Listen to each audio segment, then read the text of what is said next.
ጋዜጠኛና ደራሲ አበራ ለማ እንዲህም ተኖሯል በሚል ርዕስ ልብ የሚያንጠለጥል የህይወት ታሪኩን ወይም ኦቶባዮግራፊ ይዞልን ብቅ ብሏል። ደገም ከምትባል ትንሽ የሰላሌ መንደር ተነስቶ ኮማንዶ ጣቢያ ወይም አራተ ማርያም የምትባል ትንሽ የከተማ በትረካው ይዞን ይገባል። በዚያ በልጅነቱ ያጋጠሙትን የቄስ ትምህርት ቤት ገጠመኞችን ልቅም አድርጎ አንድ ባንድ ያጫውተናል። በየኔታ ተገርፎም በዶሮ መረቅ የተካሰበትን አስቂኝ ታሪኮችና የመሳሰሉትን እናገኛለን። ስለ አባቱ አርበኛ ለማ ደግፌና ስለ እናቱ እመት ማጫሽ ወርቅ ተከተል በስሱ ያስተዋውቀናል። እናቱ እጁን ይዘው እዚያው ፍቼ ከተማ አበራና አስፋዋሰን ዘመናዊ ትምህርት ቤት ሲያስገቡትም እኛንም ይዞን ይገባል ይላል ከጀርባ የተጻፈው በጥቂቱ ዘግዬ። ዛሬ እንግዲህ በቅዳሜ ከሰዓት የመጽሐፍ እንግዳችን ናቸው። ባለ ብዙ ታሪክ ባለቤት ናቸው። በደራሲነታቸው፣ በጋዜጠኝነታቸው፣ በህዝብ ግንኙነት ኃላፊነታቸው በብዙ የሥራ ሙያቸው እናቃቸዋለን፣ እናከብራቸዋለን። ከዚህ ቀደምም እንግዲህ በሌላ ዘርፍ በቅዳሜ ከሰዓት እንግዳችን ሆነዋል። ዛሬ ጋሻ አበራ እዚህ ስቱዲዮ ስላሉ ቆመን እንቀበላቸውና መጽሐፉን እያነሳን እንጫወታለን። መልካም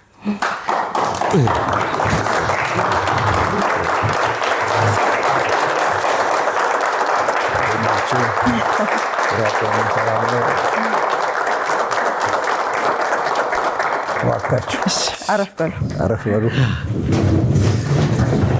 እናመሰግናለን። ጋሻ አበራ እንግዲህ እንኳን ደህና መጡ።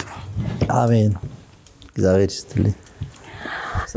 እዚህ መጽሐፍ ላይ እንግዲህ እንዲህም ተኖሯል ብለው ረዘም ያሉ የተለያዩ ታሪኮች አሉ በዚህ መጽሐፍ ላይ።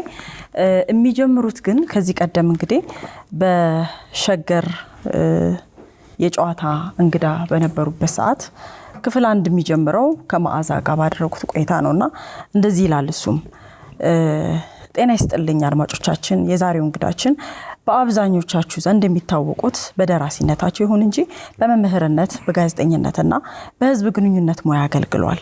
የመጀመሪያና የሁለተኛ ደረጃ ትምህርታቸውን በፍቼና ወሊሶ ከተሞች፣ ከፍተኛ ትምህርታቸውንም በኮተቤ መምህራን ማሰልጠኛ እንዲሁም በአዲስ አበባ ዩኒቨርሲቲ በስነ ጽሁፍ ቋንቋ ጥናት መስክ ተከታትለዋል።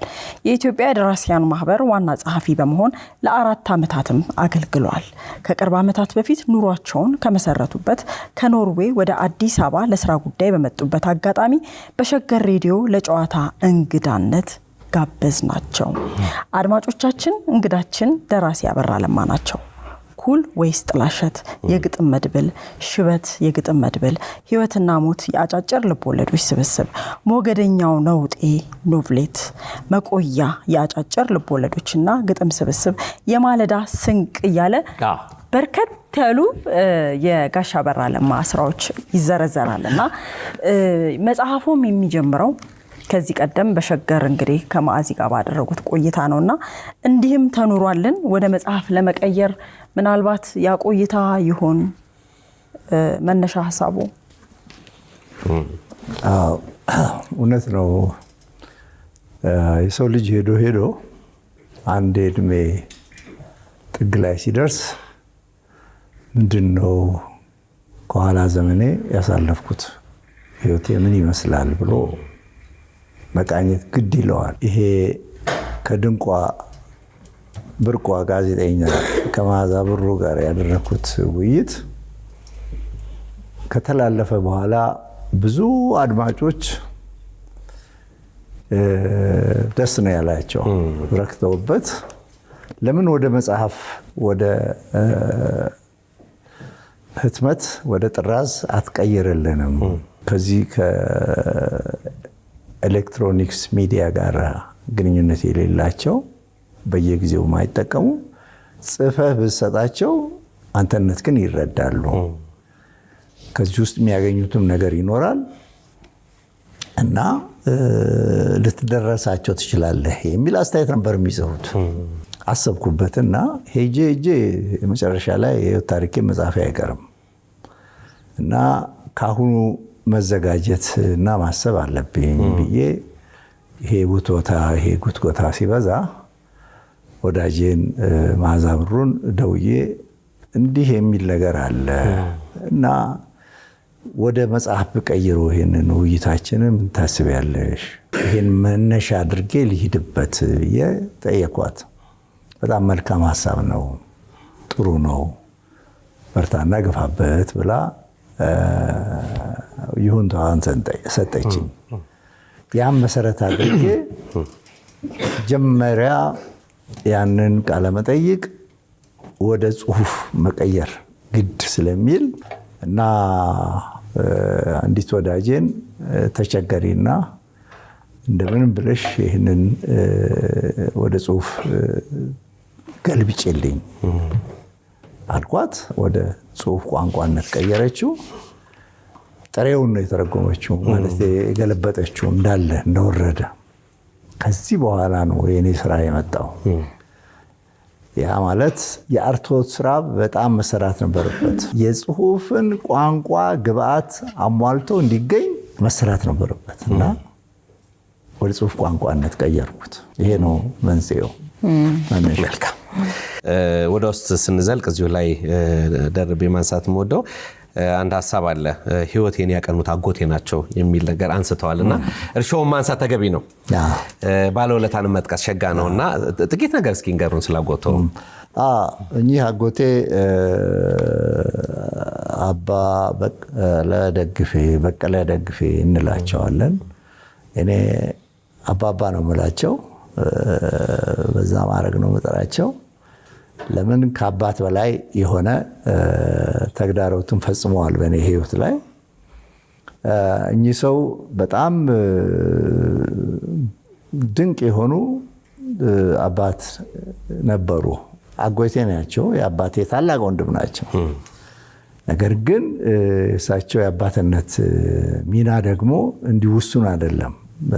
ልጅን ማሳደግ ወይም ማብላት ማጠጣት ወይም ትምህርት ቤት መላክ የሚለው ብቻ አይደለም። መጽሐፍትን እየገዙ በሳቸው ዘመን በ50ዎቹ ውስጥ ማለት ነው የሚያነቡ የነበሩ አባት ናቸው። የነማንን መጽሐፍ? የነ ብላቴን ጌታ ህሩይ ወልደስላሴን፣ የነ ቢትወደድ መኮንን እንዳልካቸውን፣ የነ ክቡር አቶ ከበደ ሚካኤልን ስራዎች፣ የነ ጋሼ አቤ ጉበኛም ስራዎች፣ የነ መንግስቱ ገዳሙን ስራዎች፣ የሌሎችንም ብዙ ደራሲያን ስራዎች እየገዙ ያነቡ ነበር። ያነቡና እንደ ትንሽ አንድ ሳጥን አለቻቸው፣ ጋዜጣም መጽሔትም መጽሐፍም አንብቦ የሚያስቀምጡበት እንጂ ሼልፍ የላቸውም። እዛች ሳጥን ውስጥ ያጠራቅሟቸዋል። እና እኔ እረፍት ትምህርት ቤት ሲዘጋ ከፊቼ ሮጬ መጥቼ እሳቸው ጋር ለእረፍት ስመጣ ያችን ሳጥን ነው ቸኩዬ ሄጄ የምከፍተው። አዳዲስ መጽሐፍቶች እዛ ተጠራቅመው ይጠብቃሉ። መጽሔቶች፣ ጋዜጦች ያገኛለሁ። ከዛ በቃ አነባለሁ እንደ ልቤ እና በደንብ ይገነቡኛል። በቃ ለዚህ ነው ህይወቴን አቅጣጫ የገነቡ አባቴ የምላቸው። መልካም። እዚህ መጽሐፍ ላይ እንግዲህ ይሄ መጽሐፍ ይመስለኛል 10 ዓመት የፈጀ አዘጋጅቶ እንግዲህ ታትሞ እኛ እጅ እንዲደርስ 10 ዓመት የፈጀ ይመስለኛል። 2007 ነው ከማዕዚ ጋር ቆይታ ያደረጉትና በዚህ መጽሐፍ ውስጥ እንግዲህ ከማዕዚ ጋር የነበረው ቆይታ ብቻ ሳይሆን የራሱ የግል ታሪኮ ብዙ ሀሳቦች ከሌሎች ትልልቅ ሰዎች ጋር የሰሯቸውን ስራዎችም በፎቶግራፍ የፋሚሊ በጣም ብዙ ነገር አለው እዚህ መጽሐፍ ላይ። ልክ አሁን እንዳጎቶ ደግሞ ሌላ እንደ ባለውለታ የሚቆጥሩት አንተ በእንቢሻለው እኮ አንተ ልበል እንደ መሀል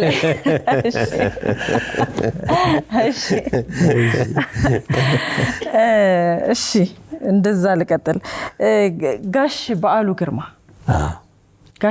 ግርማ ነው የምትለው አንተ እና እሱም እንደ ባለውለታ እዚህ መጽሐፍ ላይ ሰፍሯልና ከበዓሉ ግርማ ጋር በስራም ይሁን በአለቅነት በሌላም የነበራችሁ ግንኙነትና ውለታ እሱን እናንሳ። ጋሽ በዓሉ ለእኔም ለኔ ዘመን ለነበር ነው የማስታወቂያ ሚኒስቴር ጋዜጠኞች ወይንም የስራ ባልደረቦች አለቃችን የነበረ ሰው ነው።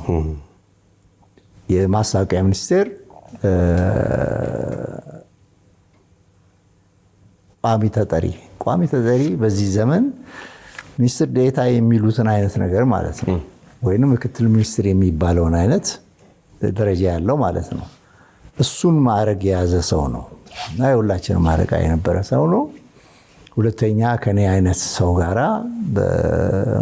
በጋዜጠኝነቱም በስነ ጽሁፉም በድርሰት ዓለም ውስጥ የሚያገናኙን ብዙ ቀዳዳዎች አጋጣሚዎች አሉና በጣም ተቀራርበን የኖርን አለቃዬ ወዳጄም ብዬ የምጠራው ትሁት ሰው የነበረ ነው እና ጠጋ ብዬ ነው ቅርብ ሆኜ ነው ከነ ቤተሰቡ የማውቀው።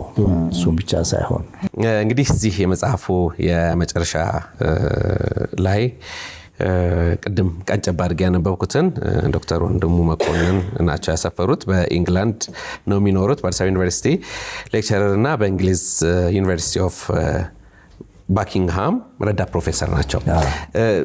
ይሄ ብቻውን እዚህ ላይ የተጻፈው ነገር ብቻውን እንደው አንባቢያን ይሄ መጽሐፍ ስታነቡ አንድም ከዚህ ወጥ አንድም ከዚህ ሙሉን አንበባችሁ ግቡ ለማለት እወዳለሁ። በጣም ሸጋ ነገር ነው የተቀመጠው። መልካም ጓደኝነትን በተመለከተ ወይም ደግሞ አብሮ የስነ ጽሁፍ ስራን በተለይ የጥበብ ስራን የስነ ጽሁፍ ስራን አብሮ በህይወት ከኖሩት መካከል ደግሞ አብደላ አዝራን በእጅጉ ታነሳለህ።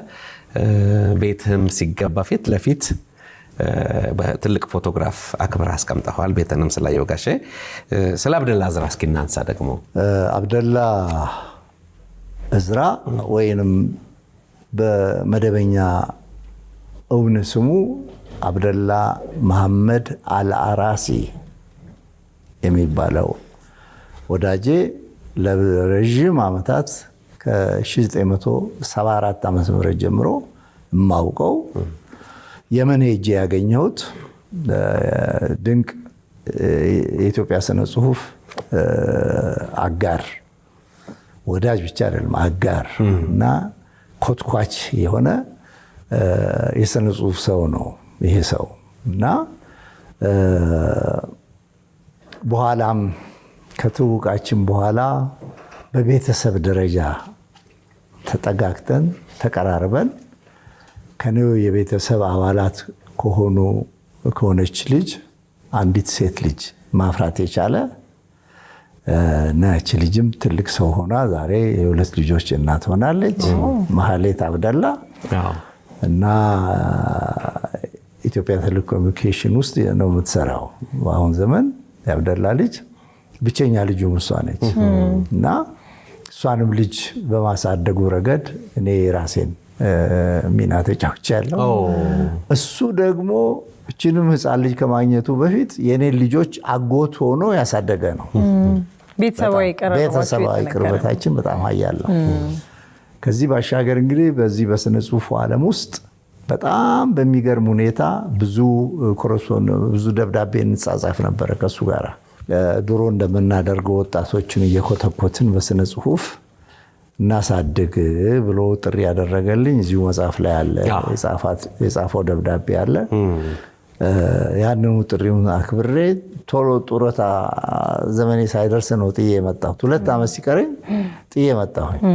ስመጣ ግን የሚያሳዝነው ነገር እኔ ሐሙስ ዕለት ከኖርዌይ እዚህ ገብቼ ስደውልለት ስልኩ አይነሳም፣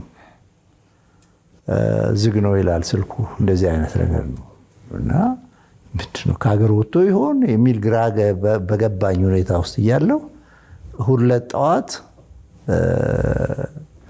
4ኛው ቀን ላይ ማለት ነው እና ማህሌትን ከምታሳድገው አሳዳጊ እናቷ ከሲስተር የሺ አበበ ስልክ ተደወለ እኔ ጋር። መግባቴን ሀገር ኢትዮጵያ ውስጥ መግባቴን ሰምታ ስለነበረ ደወለችልኝና ጉዶን ኩልህ አብደላ አረፈ፣ እጄ ላይ ቀረ እና ድረስልኝ ምናምን አለች። ምን እንደምትዩ በቃ ህልም ይሁን በእውን እየተናገረች እንዳለች በፍጹም ሊገባኝ በማይችል ሁኔታ ጠዋት ነው ማለዳ ላይ ነው ይሄንን አለች። ተነስቼ ስሮጥ ሄጄ ደረስኩ። እውነትም እንደ ቅዳሜ ቀን ቡታጅራ የሚባል ሀገር ላይ አርፎ ሌሊቱን ልጁ ከሌሎች ሰዎች ጋር ተባብራ አስከሬኑ ይዛ መጣ። አስከሬኑ እዛ ቤት ተቀምጦ አገኘሁት። የዛን ውለታ ወደ ቀብር ሄድን። 50 ሰው በበለጠ ሸኜ ነው መቃብሩ ተከቦ ተለቅሶ የሸኘ ነው። እንደዛ ነው የሆነው። የአብደላ አሟሟት አስደንጋጭም ነው፣ ድንገቴም ነው። ትልቅ እጦት ነው ለኢትዮጵያ ስነ ጽሁፍ፣ ትልቅ ኪሳራ ነው። ታላላቅ ሰዎች በዚህ መጽሐፍ ታሪካቸው በደንብ ተሰንዷል። እንግዲህ ካንተ ጋር በአንድም በሌላም የሚያያዙ እኔ በጣም የገረመኝ ከ50 እና ከዛ በላይ ከሆኑ ዓመታት በፊት የተፈጠሩ ታሪኮችን የማስታወስ ምንም ችግር የለብንም። እያንዳንዷ ታሪክ ከልጅነት ጀምሮ ተቀምጣለች እና እንዲያውም አንድ ታሪክ አለ። ዶሮ ወጥ ጭቅጭቅ አይወድም የሚለውን ታሪክ እንደው ብናነሳው ሸጋለሁ። አዎ ይሄ ዶሮ ወጥ ጭቅጭቅ አይወድም የቆሎ ተማሪዎች ተረት ነው። ያንን ልጅ ሆኜ ሰምቻለሁ ይሄን ተረት እና ሳይቸግረኝ ጭንቅላቴ ውስጥ ገብቶ ተቀምጦ ኖሯል። አንድ ቀን አጎቴ ቤት ነበር የምኖረው። ጋሽ ተንሳኤ ይባላል። አሁን በህይወት የለም፣ ነፍሱን ይማር። እዛ እየኖርኩ የ7ኛ ክፍል ተማሪ እንዲህ ሳልሆን አልቀርም እና ዶሮ ይታረድና አልጫ ሰሩ። ጥሩ አልጫ ወጥ ሰሩ፣ የዶሮ ወጥ እና ቅዳሜ ቀን ነው። አጎቴ መጣ ማታ ሲመሽ። እዛ እጁን ታጥቦ ገበታ ቀረበ እና ድንቅ የሆነ ዶሮ ወጥም ያው እየተጨለፈ እየቀረበ መብላት ሲጀምር አባባና ለማማም ፈትፈት አድርጋችሁ ውሰዱላቸው ይላል። ለእኔ አያት ስለሚሆኑት ለእሱ አባት ለሚሆኑት። እንግዲህ ይሄ የአባቴ ታናሽ ወንድም ነው ይሄ ጋሽ ተንሳው እና ስለዚህ ፈትፍቱና ላኩላቸው ይላል። በላበራ ይዘህ ሂድና ራሳቸውን አብላ ሽማግሌዎቹን ተባልኩኝ እና ባትሪም ተሰጠኝ። ባትሪ እያበራው ሄድኩና ደረስኩና አባባ ማማ ተነሱ ራት ብሉ ተብላችኋል አልኩና ቀሰቀስኳቸው። ተነሱ።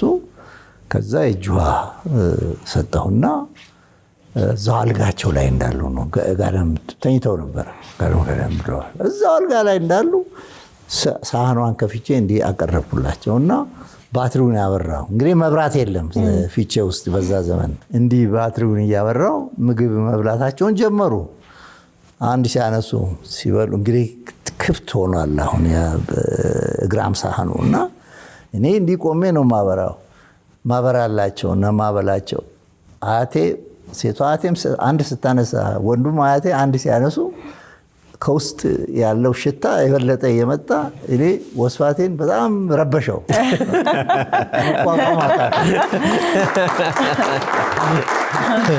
አልቻልኩም እና እዛም አጎቴም ሆነ ባለቤቱ ምንም አላጎረሱኝም። ሄዳ አድርሳ አብልታቸውና ነው የተባለው። ያ የልጅ ወስፋት አልቻለም። በቃ ተንጫጫብኝ ሰራዊቱ እና አይ መብራቷን እልም አረኩና እንደ ብልጠስ መጣ። ባትሪውን እልም አረኩና እኔም ገባውና አንድ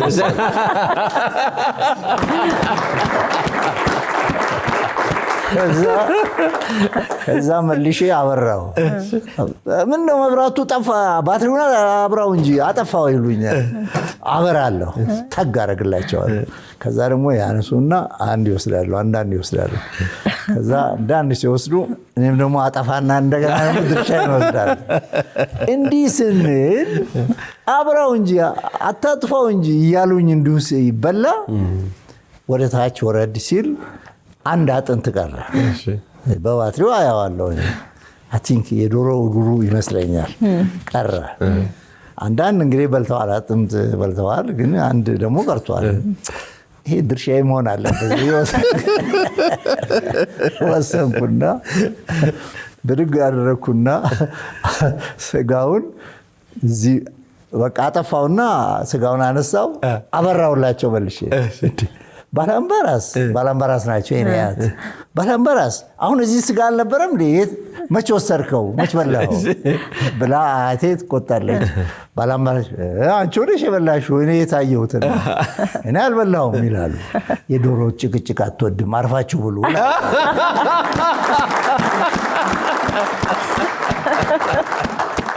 አብራው እንጂ መብራቱን እንዴ አሁን እኮ እዚህ ነበረ ይላሉ። እርስ በርሳቸው ይጣላሉ። ከዛ እኔ የዶሮ ጭቅጭቅ አትወድም አርፋችሁ እንዲህ እያደረጉ እንትኗ ሳህኗ አለቀች፣ ተበልታ አለቀች። ከዛ ጠቅለል አደረኩና ባዶውን ሳህን ይዤ ወደ ቤት ተመለስኩኝ እና አብልቼ መጥቻለሁ አልኩና ሳህኑን አስረከብኩ። ኋላ ሳይቸግረኝ ቤት ውስጥ ነባር የሆኑ የቤት ሰራተኛ አሉ። ትልቅ ሴት ናቸው። ይሄንን ተረትም ከሳቸው የሰማሁት ተረት ነው። ይሄ ዶሮ ጭቅጭቅ አትወድም የቆሎ ተማሪውን ተረትና አደናን ያልኳቸው ጠጋልኩና ያችን የዶሮ ጭቅጭቅ አትወድንም እኮ እና አባባ ላይ ሰርቻት መጣሁ። ምን እንዴት ሆኖ ምናምን ነገርኳቸው የሆነውን ነገር።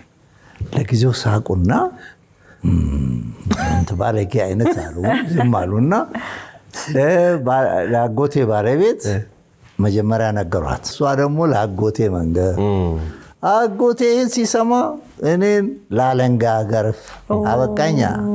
የዶሮ ጭቅጭቅ አትወድም የአለንጋ ቅጣት አስተርፋለች። መልካም እንግዲህ እንዲህም ተኖሯል በሚል ርዕስ የቀረበው የህይወት ታሪኮ 548 ገጾችን የያዘ ነው። ትልቅ ቮሊዩም ነው። በጣም በርካታ ነገሮች አሉት። ትንሽ አሁንም ሳቅ የሚያጭሩ ነገሮች ስላሉ አጠር አድርገን እናቅርባቸው። ወሮ በሎቹ የጋሽ ትንሳኤ ፍየሎች በሚል ንዑስ ርዕስ ደግሞ የቀረበ ታሪክ አለ። እንደው ባጭሩ ያጫውቱንና ወደ ሌሎች ሀሳቦች እናልፋለን። አዎ እነዚህ ፍየሎች በጣም ታንኪረኞች ናቸው። በጣም አስገራሚ ናቸው። በዛ ዘመን ይሄ ጋሽ ተንሳው ፍየሎች ናቸው። እዛው ፊቼ ከተማ ውስጥ ነው። አንድ ፍየል ነች መጀመሪያ በ5 ብር ገዝቷት የነበረች። እሷ ተራብታ ነው ወደ 30 የደረሱት እና ኃላፊነቱ ዝም ብሎ ከተማ ውስጥ ነው የሚለቀቁት ጠዋት። ማታ ግን ከያሉበት ስርቻ ፈልጎ ከከተማ ውስጥ ወደ ቤት ማስገባት የኔ ኃላፊነት ነው። የኔ ሙሉ የየለት ስራዬ ነው። አንድ ፍየል ብትጎል ብትጠፋ ዱላዬን ነው የምቀምሰው እና እንዲሁ ተሻማቅቄ አንዷ ፍየል ስትጠፋ ለአቦዬ ተክለ ሃይማኖት እንደተሳልኩ 10 ሳንቲም ሰጥቶታለሁ ያስገኙልኝ። እንደዚህ ያልኩ ነው የኖርኩት። የሚገርም ነው። ትልቅ ፈተና ነበር እና እነዚህ ድሩዬ ፍየሎች ማንም አላሰለጠናቸውም። ተፈጥሮ ምን አይነት እንትን ሰጣቸው ለፍየሎች የሚገርም ነገር ነው። በጣም በሰፊው ነው እዚህ መጽሐፍ ውስጥ የተጠቀሱት ታሪካቸው። በጠዋት የወጡ አደን ይጀምራሉ። የሚበሉትን ነገር ማሰስ ነው። ከተማውን ከወፍጮ ቤት ይሄዳሉ። ወፍጮ ቤት ንፋሽ ምናምን ይበላሉ። ከዛ በኋላ ደግሞ ማነው ይሄ ገበያ ሲደራ ገበያ ሲቆም ገበያ መሃል የሚሰማሩት። በተለይ መጀመሪያ አታክ ማለት የሚያጠቁት አትክልት ተራን ነው። ጎመን፣ ሰላጣ፣ ቲማቲም፣ ሙዝ የሚሸጥበት ሰፈር ነው የሚያጠቁት። ለምን? ብዙዎቹ የቆላ እናቶችና አባቶች ናቸው ይዘው የሚመጡት እነዚህን ሰብሎች። ከቆላ ነው የሚመረቱት እና ትንሽ አቅማቸው ደቀቅ ያሉ ናቸው እና ከኋላ ነው ፊት ለፊት መጥተው አይዘርፏቸው። ከኋላ ከጀርባ ነው የሚመጡትና መጥተው አሮጊቷ ቁጭ ብሎ እዚህ እቃቸውን እዚህ ደርድረው ሙዛቸውን ደርድረው ብርቱካን ደርድረው ሲሸጡ ከጀርባ ይመጡና እዚህ ትከሻቸውን በአንገታቸው ይጫኗቸዋል። ከዛ በጉልበታቸው ደግሞ እዚህ ጀርባቸው ላይ ይጫኗቸዋል። ፕሬስ ያደርጓቸው በታች ይጫኗቸዋል። ሴትዮዋ ድፍት ይላሉ እዛ በቃ ያንን ወጠምሻ ፍየል መሸከም አይችሉም እና ሲደፉ በአፍ እንግዲህ ይሄ አፍ በዚህ በትከሻ ላይ ሄዶ እዚህ ደርሷል። መሬቱ እንትኑ ላይ አትክልቶቹ ላይ ደርሷል። ቶሎ ብቻ ማሻመድ ነው። ቶሎ በጣም በጣም በጣም በጣም እህል ተራም ሄደው እንደዛ ነው የሚያደርጉት። ልክ እንደ እንትን ይሉታል ይመጡታል። በቃ አሁን ጤፍን ማሽላ ዘንጋዳ ምንም ነገር አይቀራቸውም። ከዛ ዱላ ያለው ሰው መጥቶ ማጅራታቸውን እያለ እየቀጠቀጠ ደም በደም አድርጓቸው ከዛ በኋላ ነው የሚለቁት። አፋቸውን ከዛ ላይ የሚያነሱት እንዲህ ያደረጉ መከራ ያበላሉ። አገሩን፣ ከተማውን፣ ገበያውን በሙሉ በየቀኑ እውነትም ዱርዬ ፍየሎች። ሁለተኛ ገርበብ ያለ በር ይፈልጋሉ። ገርበብ ያለ የሰው በር ያውና ሄደው በቀንዳቸው ገፍተር አድርገው ገብተው ቀጥታ ማድቤት ነው የሚገቡት። ማድቤት ገብተው የመጀመሪያው መሶብ ነው የሚገለብጡት። መሶብ ገልብጠው ቦርቦር አድርገው እንጀራውን ሙልጭ አድርገው ይበላሉ። መሶብ ትንሽ እንጀራ ከሆነ ወይ ጾም ያደረ መሶብ ከሆነ ደግሞ ወደ ማብቂያው ነው የሚሄዱት። እንስራ አለ ሊጥ የተቦካበት፣ እሱም በቀንዳቸው ጨርቁን ከላዩ ላይ አንስተው አንገታቸውን ከተው ወይንም ይደፉታል። አንገት አላስገባ ካለ ይደፉትና ጥጥጥ ያደርጉታል። ሊጡን ይወስዳሉ፣ ጠጣሉ። ምስኪን እናቶች ሲመለሱና ሲያዩ መሶባቸው ተገልብቶ ተበልቷል፣ ሊጣቸው ተጠጥቷል፣ ድፍድፋቸው እንዲሆኗል እና እሪ ነው በቃ። ሁሉ ጊዜ አቤቱታ ነው ላጎቴ የሚመጣው። እነዚህ የተበላባቸው እናቶች የተበሳጩ ሰዎች አውቀው ውስጥ ይደበቁና በራቸውን ገርበብ አድርገው የለመደ ፍየል ዘው ሲል በሩን ጥርቅም ያደርጉ ይዘጉና ምሽክ ያደርጉ። የተመሸኩለት ነው ያመሸኳቸው ለታ ነው። የዛ ዕለት አርደው ይበሏቸው ዕለት የት እንደተረደ የት እንደገባ አይታወቅም። ፈተናው የኔ ነው። ማታ ስፈልግ ያቺ ቡሬ ፍየል የት አለች? ያቺ ጎዳ ፍየል የት አለች? ያ ነጩስ እንዲህ እየተባለ ፈተና ነው። እኔ አንድ የጎደለ ፍየል ፍለጋ ከተማውን አስሰዋለሁ እስከ ምሽቱ 2 ሰዓት ምናምን ድረስ ጨለማ ለጨለማ እየዞሩ እንዲሁ የተበልተው የሚቀሩትንም ፈልጌ ማግኘት አልችልም። ያው ቀምሳለሁ።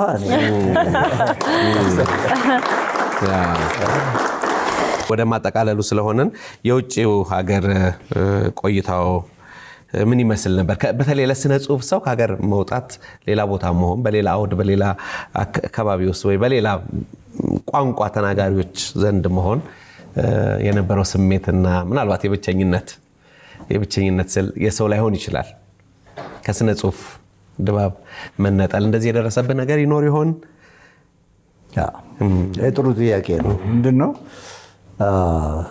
ሲጀመር ስደት የሚመረጥም የሚፈለግም ለሰው እንዲህ ነው ጥሩ ምርጫ ነው ብለን የምንለው አይደለም። የመጨረሻ አማራጭ ሲጠፋ የሚወሰድ የሚቆረጥ ቲኬት ነው ስደት ማለት። እኔ ኬንያ ነው መጀመሪያ ተሰድጄ የወጣሁት። ኬንያ የ1 ዓመት ቆይታ ያሁንም ስም ስላለኝ መረጃዎች እጄ ላይ ስለነበሩ በ1 ዓመት ተገራገርኩ ኬንያ ላይ። እስከ ዛሬ ያልወጡ የዛን ጊዜ እጄ ያገኘኋቸው 30-40 ዓመት የኖሩ ስደተኞች አሉ። እኔ ግን እድለኛ ነበርኩ። በአመቴ የኒሳር ወደ ኖርዌይም ፈልገዋለሁ ብላለች። ተነስቼ ሄድኩኝና አመለጥኩ። ግን ያቺ የ1 ዓመት መራራ ወቅት ምን ስደትን አስከፊ ገጽታ እዚህ መጽሐፍ ላይ አስቀምጨዋለሁ። ብዙ ነገሮችን ብዙ በጎ ነገርን አይቻለሁ። በስደት ዓለም ውስጥ ብዙ አስቀያሚና መራራ ነገሮችንም አይቻለሁ። ምናልባት ለማጠቃለል ሐሳብ ካለህና እዚህ ሲጀምር ርዕሱ 3 ነጥብ ከፊት አሉት ያው በስነ ጽሁፍ ትልቅ ትርጉም ስላላቸው ምናልባት ማንሳት የምትወደው ነገር ካለ እናጠቃል በዚህ። እነዚህ 3 ነጥቦች ብዙ ነገር ነው የሚናገሩት። ከ3 ነጥቦቹ በፊት ብዙ ነገር አለ ማለት ነው እና እነዛ ብዙ ነገሮችን ዶት ዶት ዶት እንዲህም ተኖሯል። እንደዚያም ይኖራል፣ እንደዚያም ይኖራል፣ እንዲህም ይኖራል። አላውቅም። ነገር ደግሞ የሚታየኝንና የሚያጽፈኝ ነገር ከመጣ ወደ ኋላ አልልም። ዋናው ጤና። ምክንያቱም 70 ካለፍን በኋላ ብዙ የሚያንገራግጩ ነገሮች አሉ፣ መንገታገት አለ እና ከጤና ቀምስ ነገሮች ጋራ እንደ ልብ 3-4 ሰዓት ቁጭ ብሎ ጠረጴዛ ላይ ኮምፒውተር ፊት ተቀምጦ መጽሐፍ መዘገብ ያስቸግራል። እየመሸ ሲመጣ እንትናችን ጉልበታችን አቅማችን ውሱን ይሆናል። ከዛ በተረፈ ምንም ወደኋላ የምልበት ነገር የለኝም። አፍሎ በመጣ ኢንስፒሬሽን የምንለው እሱ በመጣ ቁጥር የታየኝን ነገር ወደ ጽሁፍ ከመቀየር ወደ ኋላ አልልም። ይህን ይመስላል እይታዬ። እናመሰግናለን። እንግዲህ ከዚህም በላይ ብዙ ብንል ብዙ ታሪክ አለ፣ ግን ያው ሰዓት ይገድበናል። በዚህ ሰዓት ከዚህ በላይ ልናነሳ ስለማንችል እንጂ እኔ አሁን ነውጤን ራሱ ብናነሳው ደስ ይለኛል። አያ ነውጤ ያው እዚህ ላይ ነፍሱን ይማረውና ከፍቃዱ ተክለማርያም ጋር በምስል በጣም ብዙ ሰነዶች አሉ እዚህ መጽሐፍ ላይ ገዝታችሁ እንድታነቡት እኛም እንግዲህ እንጋብዛለን፣ እንጠይቃለን። ብዙ ታሪክ ስላለው ጋሻ አበራ ለማ እንግዲህ በነገራችን ላይ ነውጤን ካነሳሽ ነውጤ አሁን ወደ ፊልም ሊቀየር እና ሰው መሆን እየሰራው ነው ያለው። እሱ እጅ ገብቷል እና አሁን ፊልም ስክሪፕቱ እያለቀ ነው ያለው። በጣም አሪፍ ሰው መሆን ጠንክሮ አንድ ስም መጥሪያ ስራ እንሰራለን ብሎ ተነስቷል። እኔም እያበረታታሁት ነኝ እና ነውጤ በመድረክ ላይ ነፍስ ዘርቶ እንደገና ይመጣል። ይሄ ትልቅ የምስራች ነው። በጣም ትልቅ የምስራች ነው። ጋሻ አበራ ለማ እንግዲህ ዛሬ እንዲህም ተኑሯል በሚል የግል ታሪክን በያዘ መጽሐፍ ትንሽ ተጫወትን። በጥቂቱ ነው የተጫወትነው፣ ብዙ ሰዓት ቢሆንም ስለነበረን ቆይታ በጣም አድርገን ነው የምናመሰግነው። እንግዲህ በሌላ ስራ እንገናኛለን ብለን ተስፋ እናደርጋለን። እድሜና ጤና ይስጥ። መልካም እንግዲህ ጋሼን አክብረን ቆመን እንደተቀበልነው አክብረን ቆመን እንሸኘዋለን። እናመሰግናለን።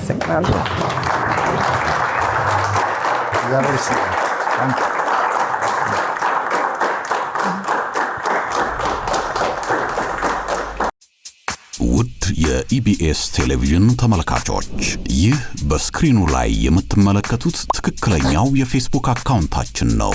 እንደተለመደው በፕሮግራሞቻችን ላይ ያላችሁን ገንቢ አስተያየት እየጻፋችሁልን ላይክ እና ሼር ማድረጋችሁን ለማስታወስ እንወዳለን። ኢቢኤስ ቴሌቪዥን የርሶ ቀዳሚ ምርጫ።